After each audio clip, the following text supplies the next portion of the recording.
Scott Yarbrough here with you in my official capacity as a tax-paying citizen of the city of Godley.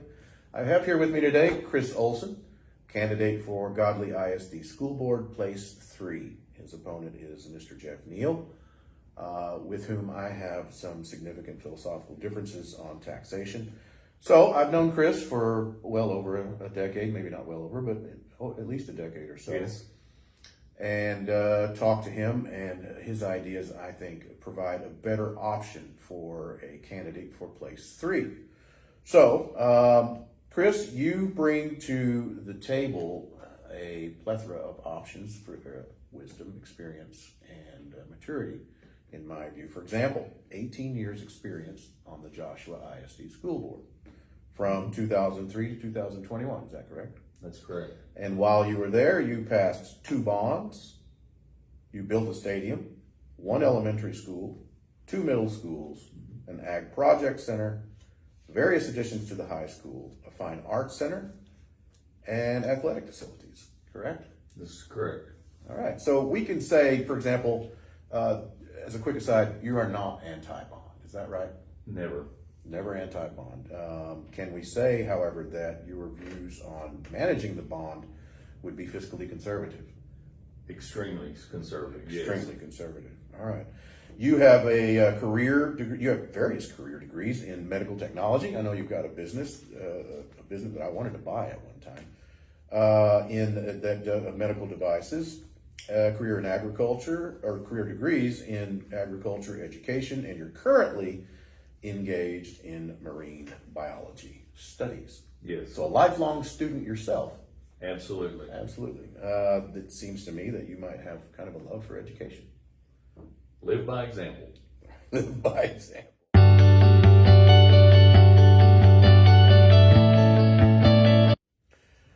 Chris, how do you approach the concept of being a successful school board member for the district? I approach it with what I call a 3-legged milk stool. You've got to have students first, staff second, parents and community third. And those are the 3 legs that you have to stand on as a milk stool. And if you're going to sit on that milk stool, you have to have all 3 legs equal and to sit on to keep from falling over. Otherwise, you're just doing a balancing act. There's always academics first as far as students are concerned. There's always the teachers and staff that need the tools to perform their jobs and do it well. That's what's going to help the students in the community more than anything, is good staff and retaining good staff. A revolving door of staff is never good for the district.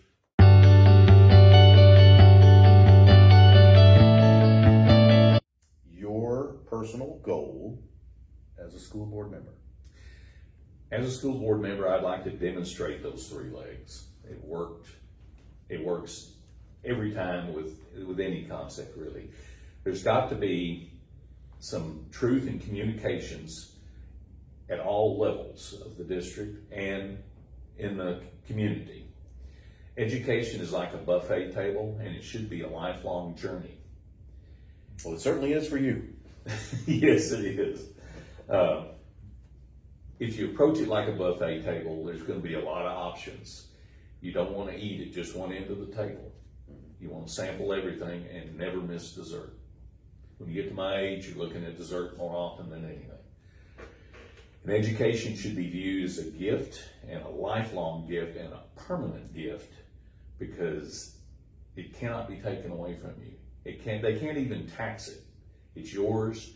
What you do with it is strictly up to you, and it's your benefit and your ability to get into the real world and make an impact.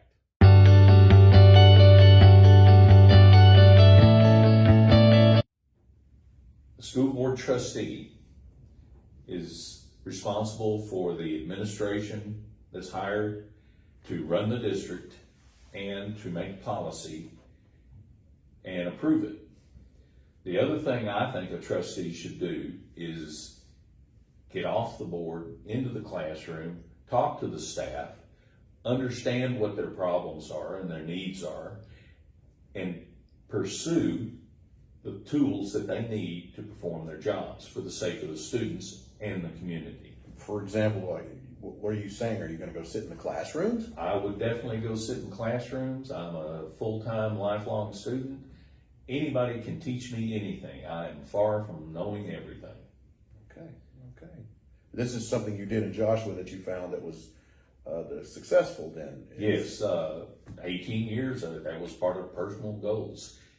Get into that school 2 or 3 times a year, talk to the staff, from the principal all the way down to the student, and find out, how's this going for you? How much fun are you having as a student? How much work are you able to accomplish as a teacher? Okay. All these things are important. Fair enough.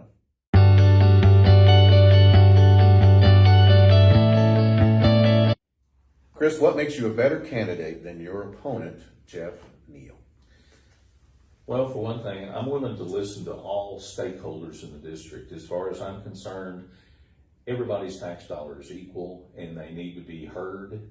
And doesn't matter if you're an individual or a business. If your tax dollar is going to that district, then that child's education is part of your responsibility. You have a right to know how well it's working and how it should work. And this regardless of whether you have children in that. Yes, it doesn't matter if you have 2 kids in the district or not. You're a stakeholder if you're in the community. My dollar is worth just as much as Jeff's and anyone else's. Your dollar may be worth more if your business is worth more, because we're going to tax you more. Gotcha. You Okay. never know. But the best way to look at a candidate is, what are they really trying to accomplish for the district and for the student? The students always come first. The staff is always second and utmost importance, because maintaining staff and retaining staff is critical. Consistency in the child's education is a good thing. A revolving door of people coming and going, teaching algebra this time and somebody different next time. They have different philosophies, different attitudes, different approaches. All that stuff needs to be retained as consistent. Okay. Folks, Chris Ohlsen, GISD candidate, place 3. His opponent is Mr. Jeff Neal. Chris, good luck. Thank you. Thank you.